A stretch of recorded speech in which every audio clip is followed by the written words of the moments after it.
Vous savez, à la suite de la chute de Geneviève Leguet, nous avons eu une succession de mensonges. Des mensonges commis par le procureur de la République de Nice, qui a prétendu qu'il n'y avait eu aucun contact entre Geneviève Leguet et les forces de l'ordre. Ces mensonges ont été repris par M. Emmanuel Macron, qui s'est exprimé sur ces faits en rappelant Mme Leguet à quelque chose qui ressemble à de la sagesse. Visiblement, il s'est un peu trompé de personne, puisqu'il s'est avéré qu'il y a bien eu un contact entre les forces de l'ordre et Mme Geneviève Leguet. Ça a été confirmé par ce même procureur de la République, monsieur Prêtre, à Nice.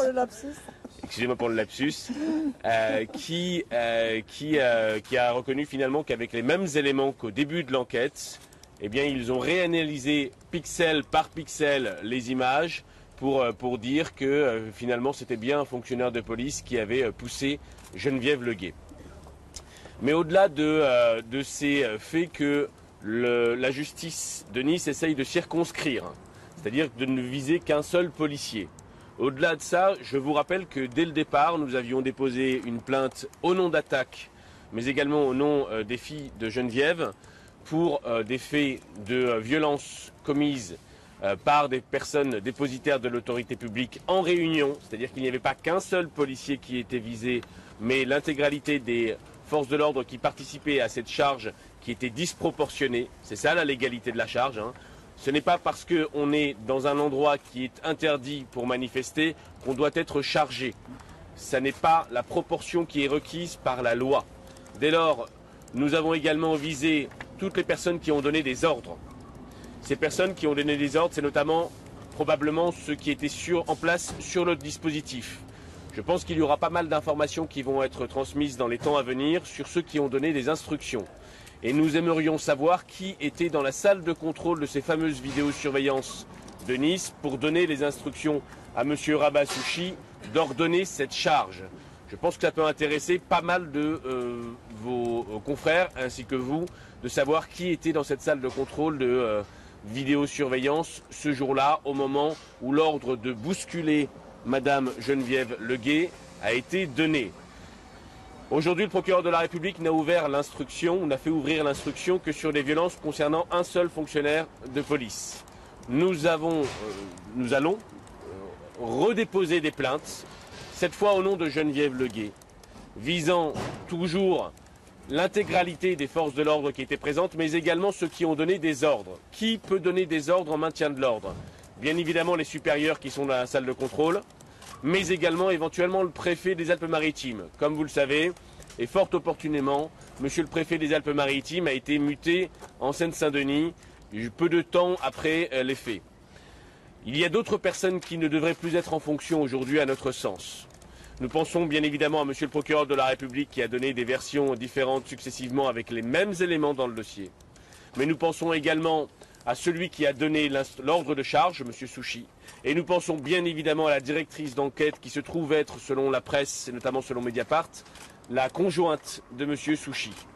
Il y a évidemment une sorte de conflit d'intérêts, une forme de consanguinité terrifiante, tant dans l'univers administratif mais également dans l'univers judiciaire à Nice. Nous souhaitons que tout soit éclairci, que la justice, comme ma consoeur Mireille Damiano l'a rappelé, soit dans les critères de l'état de droit traditionnel, qu'il n'y ait pas une justice spécifique à Nice, qu'enfin Nice soit considérée comme n'importe quelle autre juridiction, de la même manière, avec les mêmes règles. Le code de procédure pénale, il n'y en a qu'un. Le code pénal, il n'y en a qu'un en France. Il n'y en a pas deux. Et on souhaite véritablement que ce soit ce code de pénal et ce code de procédure pénale unique qui soient appliqués. Voilà pour les quelques mots que nous avions à dire. Et pour les annonces, s'agissant des nouvelles plaintes qui vont être déposées, nous déposons également au nom de Geneviève Leguet une plainte pour subornation de témoins, car comme vous le savez, plusieurs policiers sont venus le lendemain de son accident, très tôt, très tôt, 7h32, alors qu'elle venait de subir des faits extrêmement graves. Elle est encore hospitalisée aujourd'hui. L'hôpital Pasteur a autorisé ses forces de l'ordre enquêtrices, entre guillemets, à interroger Madame Leguet dans un état lamentable. C'est vraiment, à mon avis, pas très reluisant pour la justice et pour les investigations qui ont été faites par cette justice sous les instructions de la conjointe de la personne qui a ordonné le dispositif, qui peut donc être complice éventuellement des faits qui sont reprochés aujourd'hui au maintien de l'ordre. Donc c'est vrai qu'il y a une subornation de témoins qui est demandée. On a essayé d'orienter vers l'un de vos confrères l'enquête, un journaliste qui était présent, qui n'avait strictement rien à voir avec l'enquête, avec les faits qui ont été commis sur Geneviève Leguet. On a essayé de viser un journaliste de Reuters de Reuters, de Reuters, sauf erreur de ma part. C'est vraiment lamentable. LCI aussi, non mais il y a aussi également Reuters, LCI. On assiste aujourd'hui, pas que pour les militants, pas que pour les gilets jaunes, mais également à l'égard des journalistes, de vous,